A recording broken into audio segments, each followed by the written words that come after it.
Баршаңызға сәлем, менің каналыма қош келдіңіздер. Бүгін сіздермен пикантный салаттың рецептімен бөлісетін болам. Бұл салаттың жасалу жолы өте оңай. Міндетті түрде дайындап көріңіздер. Ең алдымен табамызға кішкене сұйық майымызды құйып, оның үстіне осылай жіңішке етіп туралған еттеріміздің барлығын салып шығамыз. Етімізді орташа отта екі жағынан қызартып қуырып аламыз. Бұл ет бізде өте тез піседі.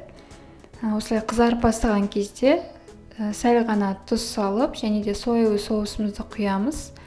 Одан соң апельсиніміздің 2/1 бөлігінің суын сығып, етімізге құятын боламыз. Табамыздың бетін жауып, өте баяу отта 5-6 минуттай бұқтырып аламыз.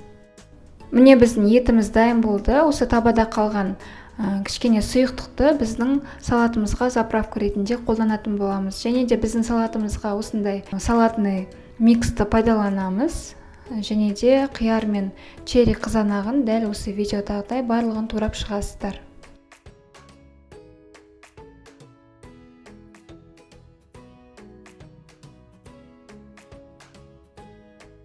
Енді бұл салатымызға жаңағы еттен қалған сұйықтықты құйып, кішкене тұз салып, жақсылап араластырып аламыз.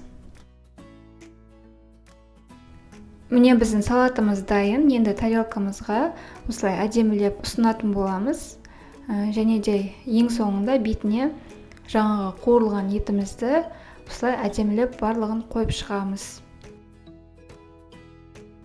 Салатымыздың бетіне осындай бальзамический соусымызды жағып шығамыз. Және де бетіне қалауыңызша кунжут сепсеңіздер болады.